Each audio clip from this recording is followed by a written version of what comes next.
Welcome back into the Bangtan Universe wormhole. This video is part of the 7 series, in which we profile the 7 main characters of the Bangtan Universe one at a time. Each video is designed to give you an overview of the character's personality, motivations, struggles, and growth. To profile the 7 characters, we will need to discuss their storylines within the BU. So that means major spoilers ahead. Now let's take a look at NamJoon, the survivor. Before we get into his story, please give this video a thumbs up, subscribe to our channel, and click the notification bell so you won't miss out on our newest content. Now let's get started.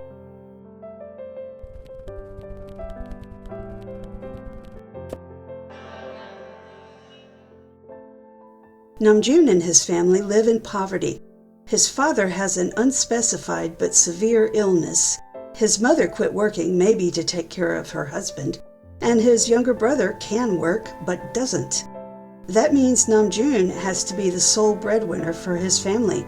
He works several jobs at a time, trying to keep up with the bills, and his personal motto is, "You must survive." A note in the supplementary materials tells us that when NamJoon is in his early teens, he comes home late one night to an empty house. It feels cold and eerie, and the sensation intensifies when he hears the phone ring. He has a strange feeling that if he picks up the receiver, his life will change forever. But he does pick it up. We don't know what this scene is about yet, but it may fit our predictions for the next era. Eventually, NamJoon and his family have to move out of their apartment because his younger brother didn't pay the rent, and they're forced to live in a convenience store storage room. During high school, NamJoon is still working several jobs at once, despite the fact that he wants to study and he wants more time with his friends. Instead, his family can't afford to live in Seongju any longer, and they all have to move to a mountain village. NamJoon doesn't even get to say goodbye to his friends. In the village, NamJoon takes work as a delivery driver on a company scooter. One winter day, when the roads are icy, he has a minor wreck and tries to hide the evidence of the damage, but he unknowingly creates a slippery spot which causes another young driver to crash and die. When NamJoon finds out the death was his fault, he leaves his family without saying goodbye and returns to Seongju. In year 22, NamJoon works at a gas station and continues to do other jobs on the side, keeping in touch with his family and sending them money. He lives in an abandoned railroad container which becomes a hangout for his friends and a safe space for Taeyoung to spend the night when his father gets exceptionally violent. NamJoon wants to make a better life for himself, but he feels shackled by his poverty, and he's too proud to accept help from anyone else. This explains why he gets into the situation Seokjin must prevent with his time traveling. One night at the gas station, when NamJoon is more stressed out than usual, a rude customer in an expensive car mocks him and throws his payment on the ground. NamJoon snaps just for a moment, punching the man and throwing him against his car. The police are called, and since NamJoon can't pay to settle the case, he ends up in jail, and he stays there. Even if he had the money, he still wouldn't settle because of his pride. Fortunately, there's an easy way for Seokjin to fix this problem. If Seokjin is there at the gas station, he can pick up the money and hand it directly to NamJoon. This will preserve NamJoon's pride and diffuse the customer's aggression. A bigger crisis for NamJoon during this era is his falling out with Taeyoung. When Seokjin finds out how to save all of his friends, he celebrates by renting a cottage for the group to spend the night. But as they walk through a forest to reach it, NamJoon steps aside to take a call. It's his mother calling to complain about his irresponsible brother. NamJoon answers that, quote, he's not a kid anymore, and it's time for him to take care of himself. Unfortunately, Taeyoung hears these words and takes them out of context. He thinks his young is talking about him. Later at the cottage, a fight begins between Seokjin and Taeyoung, and when NamJoon steps in, Taeyoung turns on him because of his misunderstanding about the phone call. Taeyoung storms out, and NamJoon remains estranged from him for a very long time. The Wings era shows the boys dealing with all the temptations, mistakes, and general confusion that comes with growing up. Each of the older boys, aside from Seokjin, becomes a mentor to one of the younger boys, and NamJoon mentors Jungkook. But NamJoon doesn't feel like an adult, and he gets anxious when his younger friends look up to him. This makes him a very bad mentor for Jungkook. NamJoon lets him drink when he's underage, and then, based on this scene from the Japanese Blood, Sweat and Tears, he abandons him. The same scene hints that Yoongi might step in to finish mentoring Jungkook in the Wings era. But nothing in this era is easy to interpret since it's all symbolic.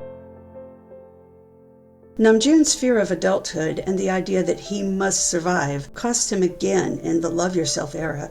He's taking some steps in personal growth by studying on his own, reading books at his local library. While he's there, he spots a girl whom he's seen handing out flyers around town. NamJoon has done this job himself, and he knows her life must be a lot like his. Every day they ride home from the library on the same bus, but they don't interact. NamJoon sits in the back watching her and thinking about approaching her, but he can't work up the courage. Finally, since he's noticed that she uses a rubber band to tie back her hair, he buys her an elastic band and plans to give it to her on the bus. But the day he brings it with him, the girl is so tired that she falls asleep in her seat. But NamJoon is too nervous to wake her up, even when the bus reaches her stop. He stays where he is until his own stop comes.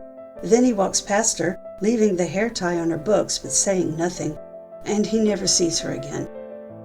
Since this era is about the boys learning to love themselves by interacting with girls they have something in common with, and since interacting takes courage, NamJoon does not learn to love himself in this era. Instead, he takes this step in the Map of the Soul era. The catalyst for this era is actually NamJoon's death in a fire at his container village. That's a tragedy Seokjin has been trying and failing to prevent for more loops than he can remember, so finally he bargains with the cat for help. It gives him one tiny clue to saving NamJoon: find the Map of the Soul, and in return it steals Seokjin's positive emotions and memories. Once they're gone, he doesn't notice their absence, but his friends know he's changed, and as they try to save him, NamJoon changes too. He grows up at last and finds his destiny as a hero. To discuss NamJoon's change, we actually need to begin with Taeyoung, who's been experiencing prophetic dreams since the beginning of the BU. In previous loops, he asked both NamJoon and Seokjin for advice, and they didn't take him seriously. But this loop is different, because Seokjin is different. He dislikes the other boys now, so he abandons them at the beach instead of taking them to the cottage. And Taeyoung never hears the phone call that made him think NamJoon was abandoning him. They remain close, and that makes all the difference in this loop. While they're walking home together, Taeyoung begins to ask NamJoon for a favor, but before he can complete his request, NamJoon asks him for a favor. They go back to the mountain village together to visit the spot where NamJoon's mistake caused another man's death. NamJoon lies down in that spot, trying to imagine how the other driver felt, and suddenly he feels as if he's gone back in time to that frozen day, flipping over the front of his scooter and falling, then beginning to die himself. Taeyoung brings him back to the present, telling NamJoon that he seemed dead. And NamJoon realizes that in a way he has been dead for most of his life. He's been living by the motto, "You must survive," but surviving isn't the same as living. To really live, a person has to face their doubts and fears, and they have to grow. But we might say that NamJoon has been frozen in place. He's ready to get moving now, though. He's ready to live. The first sign of change in NamJoon is that he befriends a child who also lives in his container village. The boy doesn't seem to have any adult supervision, so NamJoon begins watching over him and making sure he has enough to eat. He's basically nominated himself to be the boy's hyung, something he would never have done when his only goal was to survive. NamJoon's second sign of change comes when he grants Taeyoung's favor. Taeyoung wants to know whether his dreams are real or not, and he especially wants help with his frightening new dreams about Seokjin.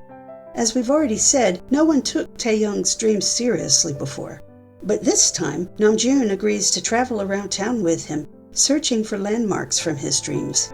And NamJoon turns out to have great deductive abilities which he's never shown before. Not only does he help Taeyoung find the landmarks, but they also uncover a plot to demolish parts of Songju and build new structures under illegal contracts.